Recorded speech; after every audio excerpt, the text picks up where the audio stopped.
మీ తాకట్టు బంగారం కష్టాలకి good bye చెప్పండి. వెంటనే ఎన్ గోల్డ్ కి కాల్ చేయండి. నమస్తే, వెల్కమ్ టు ఇట్స్ టీవీ. నేను సిరాజ్. ఉత్తరాంధ్రలో మాజీ మంత్రి ప్రెసిడెంట్ మండలిలో విపక్ష నేతగా ఉన్నటువంటి బొత్స సత్యనారాయణకు కీలక బాధ్యతలు అప్పగించబోతున్నారా?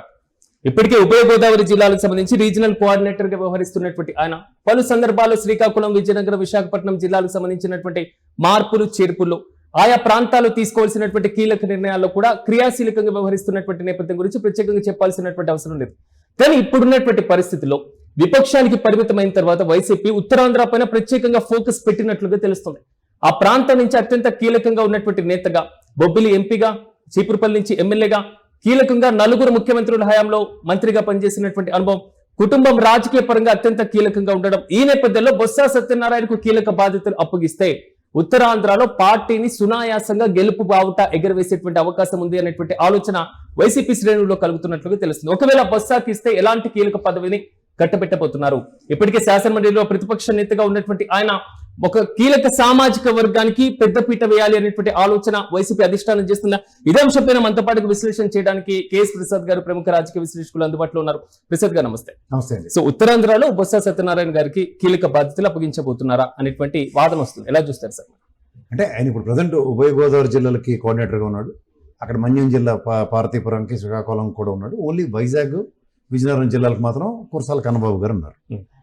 నేను ఆలోచిస్తున్న విధానం ఏంటంటే, ఇవాళ ఉన్న ఈ క్రిటికల్ సిచ్యువేషన్, ఒక ముద్రగడ గారు లాంటి ఒక వ్యక్తి ఎప్పుడైతే ఒక కాపు సామాజిక వర్గం ఒక టాల్ పర్సనాలిటీ కోల్పోయిందో, ఇంక్లూడింగ్ వైసీపీ పార్టీ తరఫున కూడా అనుకుంది, ఆ ప్రాస్పెక్టివ్ని ఖచ్చితంగా బొత్స సత్యనారాయణ గారు కాంపన్సేట్ చేస్తారు. ఎందుకంటే నేను ఆలోచిస్తుంది ఒకటే, ఇప్పుడు పార్టీలో విజయసాయిరెడ్డి ఎత్తిపోయిన తర్వాత ఈ సజ్జల రామకృష్ణారెడ్డి, సుబ్బారెడ్డి అండ్ విజయసాయిరెడ్డి నిర్వహించిన దీంట్లో ఆ రెడ్డి మొనాటమీని బ్రేక్ చేసి బొత్స సత్యబాబు గారు, సుబ్బారెడ్డి, సజ్జల రామకృష్ణారెడ్డి ఉంచుకోండి. ఎందుకంటే ఇలాంటి పర్సనాలిటీ ఇటుపక్క నుంచి ఎవరైనా వస్తే అప్పుడు మాట్లాడదాం. ఓకే, ఫస్ట్ మనం ఉభయ గోదావరి జిల్లాల నుంచి కింద అప్ టు శ్రీకాకుళం దాకా ఉన్న కాపు సామాజిక వర్గానికి పెద్ద నాయకుడి కింద నేను బొత్స సత్యనారాయణ పరిగణలోకి తీసుకుంటాను. ఎందుకు తీసుకుంటాను అంటే, ముఖ్యంగా ఉత్తరాంధ్రాని ప్రభావితం చేయగలిగే వ్యక్తి అతను సామాజిక వర్గ పరంగా. పైపచ్చి అతనికి ఉన్న పొలిటికల్ ఈక్వేషన్స్ లో అపార అనుభవం. ఇప్పుడు కాంటెంపరేటరీ పాలిటిక్స్ లో చంద్రబాబు నాయుడు గారితో ఈక్వలెంట్ పాలిటిక్స్ చేసే సామర్థ్యం అతని దగ్గర ఉంది. పైపచ్చు అతనికి ఒక కాన్ఫిడెంట్ టీం అన్నది ఉంటుంది. ఉదాహరణకు అతని ఫ్యామిలీ పరంగా వాళ్ళ భార్యమణి గారు ఒకసారి ఎంపీ, 2 సార్లు ఎంపీ చేసిన ఉదంతో, ముఖ్యంగా వాళ్ళ brother Appalanaidu is happen to be, Appalanaidu is happen to be MLA. And more over అతనికి చిన్నసీన లాంటి వాళ్ళు వీళ్ళందరితోనూ విపరీతమైన కోఆర్డినేషన్స్ ఉన్నాయి. అండ్ ఈవెన్ శ్రీకాకుళం జిల్లాలో కూడా సామాజిక వర్గ పరంగా విపరీతమైన పట్టుంది. అండ్ ముఖ్యంగా చీపురుపల్లి అంటే రాజాం, ఈ పరిసర ప్రాంతాలని చాలా తీవ్రంగా ప్రభావితం చేయగలిగే వ్యక్తి అతను. సో ఈ సామర్థ్యాలు, నేను అంటుంది ఏంటంటే, కాపు సామాజిక వర్గం ఇవాళ పవన్ కళ్యాణ్ గారితో తెలుగుదేశంతో ర్యాలీ అయిపోయిందని అపోహల్లో ఉన్న దగ్గర ఒక రాజకీయ పరిపక్వతతో, రాజకీయ నేపథ్యానికి తెరలేపే అంశంతో, ఎందుకంటే విజయసాయిరెడ్డి వ్యాక్యూమ్ ఈ స్టిల్ దేర్. సుబ్బారెడ్డి తెచ్చి నెత్తికి పెట్టారు, అక్కడ మళ్ళీ తీసుకెళ్లి వెనక్కి పెట్టి ఏదో తెప్పలు పడుతున్నారు. ముగ్గురు ప్రధానంగా 13 జిల్లాలని ముగ్గురు చేతిలో పెట్టినట్టు ఈ 13 జిల్లాలో ఉభయ గోదావరి జిల్లాల నుంచి ఖచ్చితంగా ఉత్తరాంధ్ర దాకా బొత్స సత్యనారాయణ గారి ఆధ్వర్యంలో ఆయనకి అప్పుడు మళ్ళీ రీజనల్ కోఆర్డినేటర్ కిందన ఉదాహరణకి కన్నబాబు గారికి ఇవ్వండి, లేకపోతే ఇంకో ఇటు కంబటి రాంబాబు గారికి విజయవాడ, గుంటూరు పరిసర ప్రాంతంలో రీజనల్ కోఆర్డినేటర్లు ఇచ్చుకుని ముందుకు సమన్వయం చేసుకుంటారు. అది వేరే కదా. ముందు మాత్రం విజయసాయిరెడ్డి రీప్లేస్మెంట్. ఎందుకంటే సభల్లో నిలబడి మా తండ్రి లాంటి అంటే ఆయన కళ్ళని నీళ్ళు పెట్టుకుని ఈ సినిమాటిక్ కథలొద్దు. Make him a big personality in party. Okay, లేదంటే ఈ దిక్కుమాల వార్తలు ఈ ట్విట్టర్లోను, సామాజిక మాధ్యమాల్లో బొత్స సత్యనారాయణ గారు తెలుగుదేశంలోకి వెళ్ళిపోతున్నారంటే ఈ సోది కబుర్లు వెళ్ళలేకపోతున్నాం. అవసరం లేదు కూడా, అవి అటర్ నాన్ సెన్స్ అవి. ఎందుకంటే ఆయన ఈజ్ ఎ కమిటెడ్ సోల్. ఒకసారి పని మొదలెడితే అంతు చూడమే నిద్రపోడు. మీకు ఆయన డైమెన్షన్స్ ఇంత ఉత్తరాది ప్రభావంలో దొరికినట్టు జెడ్పీటీసీలు, ఎంపీటీసీలు అందరినీ ఎత్తేసే కార్యక్రమంలో సర్పంచులు కూడా మడతపెట్టేసి దగ్గర ఆయన నిలబడే ఎలక్షన్ ఎమ్మెల్సీ యునానిమస్ గా గెలిచి చూపించాడు. అది ఆయన సామర్థ్యం, ఉత్తరాంధ్ర ఎమ్మెల్సీ కూడా. సో ఇంత పట్టు, ఇంత నేపథ్యం ఉన్న నాయకుడు వైసీపీలో అరుదైన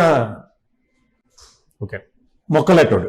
సో ఆ మొక్కని ఖచ్చితంగా ఆ ఫ్లేవర్ ఫ్రాగ్రెన్సెస్ ఉభయ గోదావరి జిల్లాల నుంచి ఉత్తరాంధ్ర దాకా ప్రజ్వలింపజేయడానికి బొత్స సత్యనారాయణ అనే వ్యక్తి పార్టీకి ఇలాంటి క్రూషియల్ జంక్షన్లో ఖచ్చితంగా అవసరం. ఇక్కడ జగన్మోహన్ రెడ్డి గారి పాదయాత్ర మొదలవుతున్నప్పుడు ఒక టాల్ లీడర్స్ ని 4 పిల్లర్లా పెట్టుకోవడం ఖచ్చితంగా చేయవలసిన పని. అందులో this is one of the pillar. Sajjala Ramakrishna Reddy గారు అంటే ఆఫీస్ చుట్టూ పరిభ్రమించడానికి గణపతి అవతారం, అది తెలుసా మీకు? సుబ్రహ్మణ్య స్వామి నెమలేసుకుని ప్రపంచం అంతా తిరిగితే ఈయన గణపతి అనే వ్యక్తి చుట్టూ శివపార్వతుల చుట్టూ తిరిగి ఆ పార్టీ ఆఫీస్ చుట్టూ తిరిగి ఆయన ఏదో రాజకీయం చేయమంటే చేయగలుగుతాడు. కానీ ఇది మొత్తం స్టేట్ అంతటిని కంట్రోల్లో తీసుకోవడానికి you need to have a tall pillars like Botsa Satyanarayana గారు అప్ టు ఉత్తరాంధ్ర దాకా ఉభయ గోదావరి జిల్లాలు మొదలెట్టు. ఎందుకంటే అతనితో అన్ని పార్టీలతోనూ కన్నా విపరీతమైన రాజకీయ అనుభవం ఉన్న వ్యక్తి, పైపచ్చి అందరితోనూ కోఆర్డినేట్ చేసుకుని వెళ్ళే మనస్తత్వం ఉంది అతను, కలుపుకోలుతనం ఉంది. అది చాలా ఇంపార్టెంట్. అంటే కలుపుకోలుతనం అంటే చాలా మందికి అర్థం అవ్వకపోవచ్చు, కానీ ఇప్పుడు లోకేష్ కొత్తగా నటిస్తున్నారు చూడండి, అది ఒరిజినల్ గా ఇన్హరెంట్ గా ఉన్న వ్యక్తి బొత్స సత్యనారాయణ గారు. సో ఇలాంటి నేపథ్యం ఉన్న వ్యక్తితో నాకు ఆయన విజయనగరం జిల్లా యూత్ ప్రెసిడెంట్ చేస్తున్న దగ్గర నుంచి నాకు తెలిసి అయినా నా కాలేజీ సూపర్ సీనియర్ అయినా పైపచ్చు విజయనగరం జిల్లాలో ఒక పొలిటికల్ ఫ్లేవర్ ని ఫ్రాగ్రెన్స్ ని ఎలా తీసుకొచ్చాడో నాకు తెలుసు.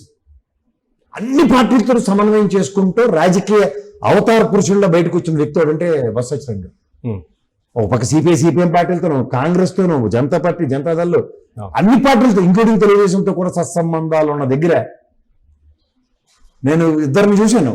తెలుగుదేశం విపరీతమైన వైబ్రేషన్స్ చూస్తున్న దగ్గర కోలగట్ల వీరభద్ర స్వామి ఎదుర్కొన్న విధానం నాకు తెలుసు విజయనగరంలో. నెక్స్ట్ బొత్స సత్యనారాయణ గారు, వీళ్ళిద్దరూ ఢీ కొట్టున్న విధానం తెలుగుదేశాన్ని ఈ రోజుకి కూడా ఉత్తరాంధ్రలో ఒక చర్చనీయాంశం. అంటే పద్మనాభం గారి తర్వాత సామాజిక వర్గాన్ని ముందుకు నడిపించడంలో, నాయకత్వం వహించడంలో ఉత్తరాంధ్ర ప్రాంతానికి బొత్స ఏ విధంగా కలుపుకొని పోగలరు? నేను ముద్రగడ గారితో నేను పోల్చును సార్. ముద్రగడ గారు అనే వ్యక్తి అంటే నేను అంటే చెప్పండి, నేను కంపారిజన్ ఇస్తాను మీకు. ముద్రగడ గారు అనే వ్యక్తి ఆయన ఒక గొప్ప, నేనైతే ఆయన్ని చాలా గౌరవిస్తాను. ఎందుకంటే కాపు సామాజిక వర్గం కోసం నిరంతరం శ్రమించి పరితపించే వ్యక్తి అతను. రాజకీయ అవసరాల కోసం వాడుకోలేదు సామాజిక వర్గం అనేది కార్డుని. లాస్ట్ టైం చర్మాంకంలో శాప్ తిరగడానికి వైసీపీలో వచ్చినట్టుకున్నాడు. ఎందుకంటే మాట ఇస్తే మనవంత ఎప్పుడు ఈయనతోనే ఒకసారి మాట అనిపించుకుంటే కాపు సామాజిక వర్గంకి ఏదైనా జరుగుతుందన్న లాస్ట్ తాపత్రయంతో వైసీపీలో శాప్ తీరేడేమో అనిపిస్తుంది నాకు అయింది. కానీ రాజకీయ పరంగా కాపు సామాజిక వర్గ కలుపుగోలుతనంలో బొత్స సత్యనారాయణ గారు మించిన లేడు.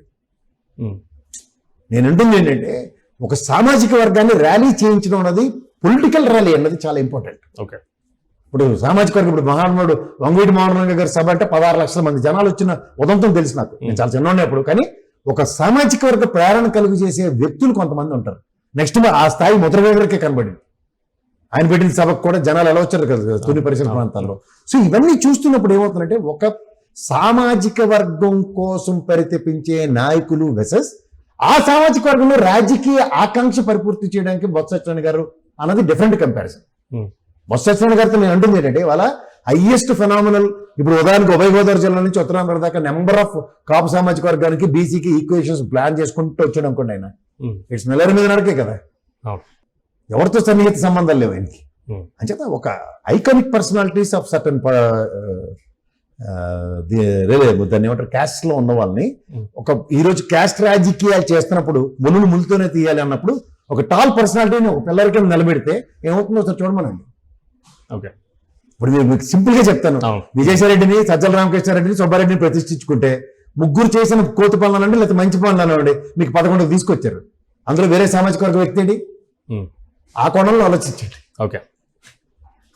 ఒక డామినెంట్ ఏరియాస్ ఉభయ గోదావరి నుంచి నాకు ఉత్తరాంధ్ర దాకా కాపు సామాజిక వర్గం హైయెస్ట్ రేషియోస్ ఉన్న దగ్గర సుబ్బారెడ్డో లేకపోతే విజయసాయిరెడ్డో నిలబడి ఈ చక్రాలు తిప్పుతారంటే భూచక్రాలు అయ్యాయి. విష్ణు చక్రం అనుకుని మేము భ్రమిస్తే భూచక్రాలు చేసి పెట్టారు. అవునా కదా? Results makes. ఎప్పుడైనా ఎగ్జామినేషన్కి మా వాడు బాగా ప్రిపేర్ అవుతున్నాడు అండి, సుబ్బారెడ్డి ఆధ్వర్యంలో విజయసాయిరెడ్డి నన్ను గుండు తీసి కూర్చోబెట్టారు. అదే విజయసాయిరెడ్డి, అదే సుబ్బారెడ్డి ఏరంటే ఎత్తుక్కోవాల్సి వస్తుంది. మీకు అర్థమైందా?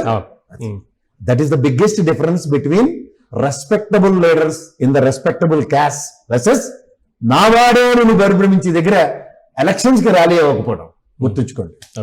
సార్, నార్మల్ గా ప్రత్యర్థి పార్టీలు ఎప్పుడు కూడా ఒక బలమైనటువంటి నాయకుడిని బలహీనం చేయాలంటే ఆ పార్టీలో వారి కుటుంబంలో ఒకరిని తమ వైపు తిప్పుకునేటువంటి పద్ధతి మనం భారత రాజకీయాల్లో చూస్తాం.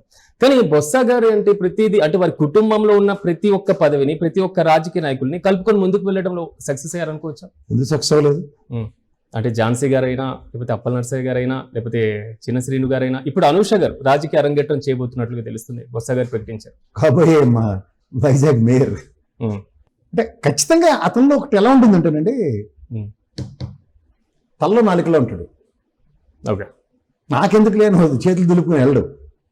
అతనిలో ఉన్న ఆ క్వాలిటీ వేరు, ఆ క్యారెక్టర్ వేరు. సర్వం తానే అనుకునే దగ్గర తనవాడే చేస్తే ఎలా ఉంటుంది అన్న దగ్గర ఉంటుంది. ఇప్పుడు మీ ఇంట్లో పెళ్ళయింది అనుకోండి, రిసీవింగ్కి మీ ఫ్యామిలీకి సంబంధించిన వాళ్ళు ఉంటారు, కానీ బయట వాడు వచ్చి రిసీవ్ చేసుకోడు కదా. అది రాజకీయంలో అతను నేర్పిన కొత్త technology technique. There lies is అంతే. Right sir, thank you sir. మొత్తం చూద్దాం, ఉత్తరాంధ్రలో కాపు సామాజిక వర్గం మాత్రమే కాదు, ఇప్పుడున్నటువంటి పరిస్థితిలో వైసీపీ మరింత గ్రౌండ్ లెవెల్లో యాక్టివ్ రోల్ పోషించాలి అంటే ఒక కీలకమైనటువంటి నేతకు బాధ్యతలు అప్పగించాలి అనేటువంటి ఆలోచన వస్తే ముందు వరుసలో ఉన్నటువంటి పేరు బొత్స సత్యనారాయణ గారు. మరి దీనిపైన వైసీపీ అధిష్టానం ఎలాంటి నిర్ణయం తీసుకోబోతుందో మనం కూడా వేచి చూద్దాం. మరిన్ని అప్డేట్స్తో మళ్ళీ కలుద్దాం. చూస్తూనే ఉండండి ఇట్స్ యూటీవీ.